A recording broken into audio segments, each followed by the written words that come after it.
오늘은 본문의 말씀을 통해 원수를 사랑하라라는 제목으로 하나님의 말씀 증거하도록 하겠습니다. 자, 우리는 계속해서 율법의 완성자 되신 예수 그리스도에 대해서 말씀을 나누고 있습니다. 길이요, 진리요, 생명 되신 예수님께서는 십자가에 달려 죽으시고 부활하심으로 하나님께 이르는 살 길을 열어주셨습니다. 자, 이제 우리는 믿음으로 구원에 이를 수 있습니다. 우리는 이 십자가만으로도 얼마든지 구원을 받을 수 있습니다. 십자가면 충분합니다.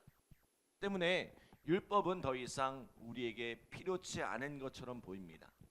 이 사도 바울도 율법으로 돌아가려는 이 율법주의자들을 경계했죠. 자, 그러나 예수님은 율법을 폐하러 온 것이 아니라 율법을 완성하기 위해 오셨다고 말씀합니다. 자, 우리가 구원받기 위해 율법이 필요하지 않지만 구원받은 사람으로서 행할 도리가 있다는 거예요. 그것이 율법이에요. 자, 그런데 그 율법을 또다시 문자적으로 지키며 살아가는 것이 아니라 하나님께서 우리에게 그 율법을 주신 그 본질을 깨달아 그 율법의 정신을 따라 살아가라는 것입니다. 이 율법의 가장 기본이 되는 정신이 무엇입니까?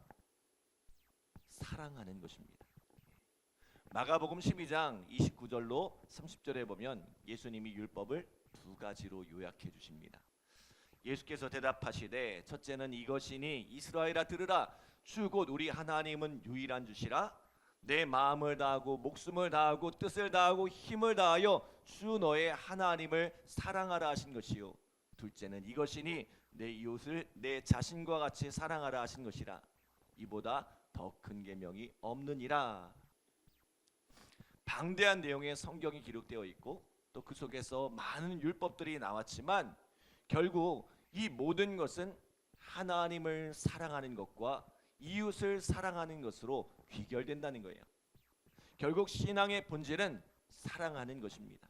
그래서 요한복음 13장 34절로 35절에도 이렇게 말씀하셨죠. 새 계명을 너희에게 주노니 서로 사랑하라. 내가 너희를 사랑한 것 같이 너희도 서로 사랑하라. 너희가 서로 사랑하면 이로써 모든 사람이 너희가 내 제자인 줄 알리라. 우리가 신앙생활하면서 참 많은 일들을 하고 있습니다. 특별히 우리 한국교회에는 예배에 대한 특심이 있죠.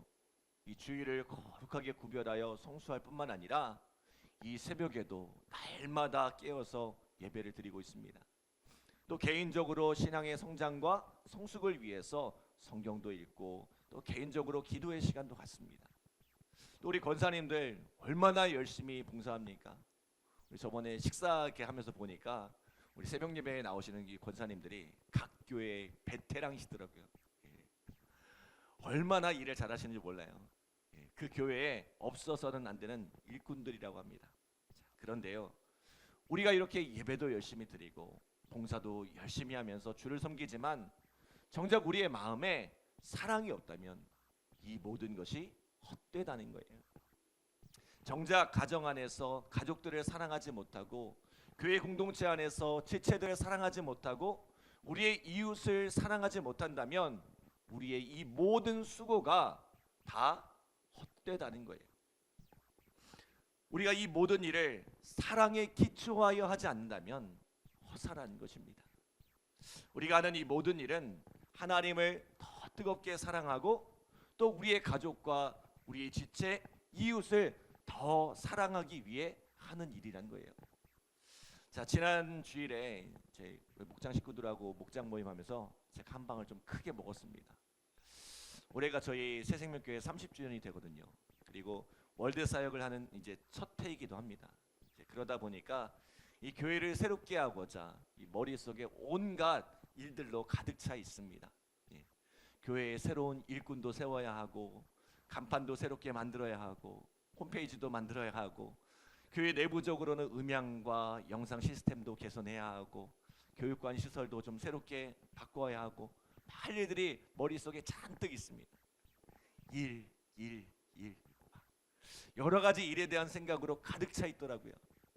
물론 이 모든 일들이 교회와 주님을 사랑하는 일에서 시작된 일이고 또 우리 성도들을 사랑하는 마음에서 시작된 일이지만 어느새 주객이 전도되어서 사랑하는 것보다 해야 할 일들이 앞서고 있는 저 자신을 또 발견하게 됩니다.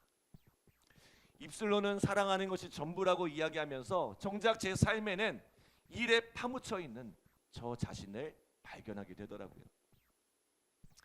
여러분, 제가 일 잘하는 목사가 아니라 사랑할 줄 아는 목사가 되도록 기도해 주시기 바랍니다. 예. 우리 교회가 일 잘하는 사람을 키우는 교회가 아니라 사랑할 줄 아는 사람을 키워내는 교회가 되도록 기도해 주시기 바랍니다. 교회는 사랑을 배우는 곳이고 사랑을 연습하는 곳입니다.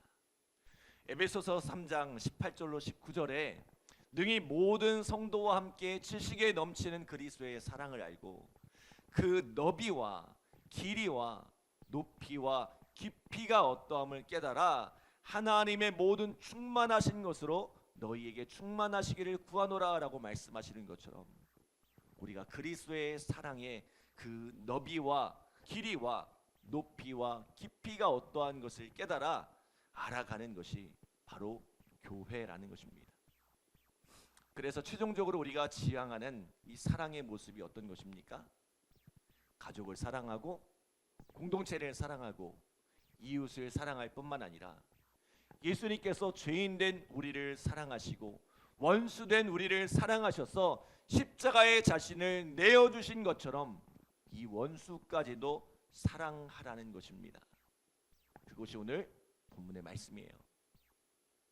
어쩌면 오늘 본문은 기독교 신앙을 상징하는 말씀이라고도 할 수 있습니다.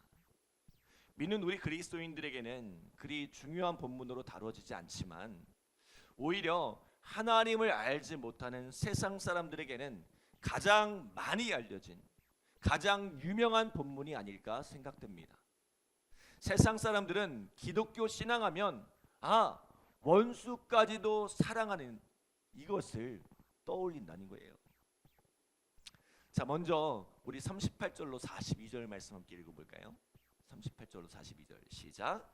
또 눈은 눈으로 이는 이로 갚으라 하였다는 것을 너희가 들었으나 나는 너희에게 이르노니 악한 자를 대적하지 말라. 누구든지 내 오른편 뺨을 치거든 왼편도 돌려대며 또 너를 고발하여 속옷을 가지고자 하는 자에게 겉옷까지도 가지게 하며 또 누구든지 너로 억지로 오리를 가게 하거든 그 사람과 심리를 동행하고 내게 구하는 자에게 주며 내게 구고자 하는 자에게 거절하지 말라. 아멘. 구약 성경은 동해 보복법을 기준으로 눈에는 눈, 이에는 이로 보복하라고 말씀합니다. 어떻게 보면 굉장히 잔인한 법처럼 보이지만 사실은 지나친 보복을 막기 위해 만든 법이라고 해요. 한 대를 맞았으면 상대방에게 한 대만 때리고 끝나라는 거예요. 한 대를 맞은 사람이 그 분을 이기지 못하고 그 사람을 2대 또 5대 때리는 것을 막고 또 그 사람이 분을 이기지 못해서 10대를 때리고 그렇게 점점 일이 커지는 것을 막기 위해 만든 법이라는 거예요. 그러나 오늘 예수님은 뭐라고 말씀해요? 이에 더해서 오른뺨을 치면 왼뺨을 치고 또 속옷을 가지고자 하는 자에게는 겉옷까지 내어주고 오리를 가게 하거든 심리를 동행하라고 말씀합니다. 여러분, 말이 되는 이야기입니까? 혹시 여러분 이렇게 사시는 분 있습니까? 저도 이렇게 못 살아요. 심지어 예수님은 이렇게까지 말씀하세요. 마태복음 18장 21절로 22절에 보니까 그때에 베드로가 나와 이르되 주여 형제가 내게 죄를 범하면 몇 번이나 용서하여 주리까?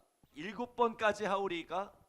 예수께서 이르시되 내게 이르노니 7번뿐 아니라 7번을 70번까지로도 할지니라 라고 말씀하세요. 사실 7번을 용서하는 것도 엄청난 결심을 한 것인데 예수님은 7번뿐 아니라 7번을 70번까지라도 490번까지라도 용서하라고 말씀하세요.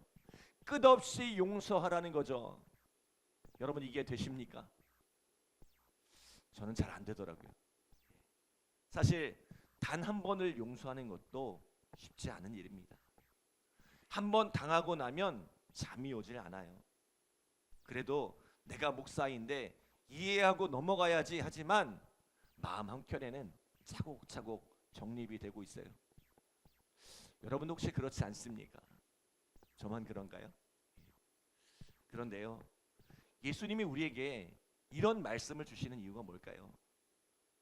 오른뺨을 친 사람에게 왼뺨을 돌려대지는 못하고, 속옷을 빼앗는 자에게 겉옷까지 내어주지 못하고, 오리를 가자는 이에게 심리를 가지 못할 수 있어요.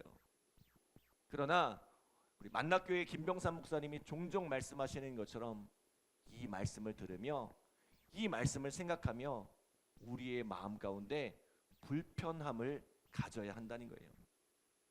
뺨 맞은 사람에게 뺨을 때리는 것이 당연하게 생각하지 말라는 거예요.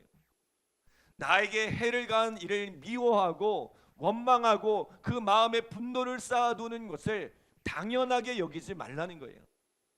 세상에서는 원수를 미워하는 일이 당연한 일이지만 주님은 우리에게 그 원수를 미워하는 일조차 당연하게 생각하지 말라는 거예요. 적어도 우리가 그리스도인이라면 내 속에 그러한 마음이 틈타는 것을 당연하게 생각하지 않고 주님의 말씀이 내 마음에 부딪히고 그 말씀 때문에 고민하고 씨름하는 그러한 일이 있어야 한다는 거예요. 우리가 예수님처럼 사랑할 수는 없어도 그렇게 사랑하지 못하는 나 자신에 대한 불편함을 갖고 그것에 대한 고민과 씨름이 있어야 한다는 거죠. 그리고 그렇게 사랑할 수 없는 나 자신을 가지고 주님 앞에 나와 기도하는 거예요. 사랑이 없는 내게, 사랑할 수 있는 힘이 없는 내게 사랑할 수 있는 힘을 달라고 기도하는 거죠. 우리가 신앙에 있어서 평안함을 추구하지만 그것은 편안함과는 전혀 다른 의미입니다. 사람들은 마음이 편안하기를 원해요. 신앙생활을 통해 그 마음의 편안함을 얻기 원해요. 그런데 하나님이 우리에게 주시고자 하는 것은 편안함이 아니라 평안함입니다. 평안은 우리 속에 부딪혀오는 그 불편함들을 다 이겨내고 마침내 하나님의 뜻이 우리 가운데 온전히 이루어질 때 얻어지는 것입니다. 마음의 편안함을 찾지 않고 말씀 속에서 그 불편한 마음들과 마주하며 치열하게 고민하고 치열하게 기도하며 하나님과 씨름할 때에 얻어지는 것이 바로 우리 마음의 평안함이란 거죠. 그리고 이러한 삶을 살아갈 때에 우리가 진정한 그리스도인이라 칭찬받는 삶을 살아갈 수 있다는 거예요. 우리 46절로 48절 말씀 함께 읽어볼까요? 46절로 48절 시작. 너희가 너희를 사랑하는 자를 사랑하면 무슨 상이 있으리요?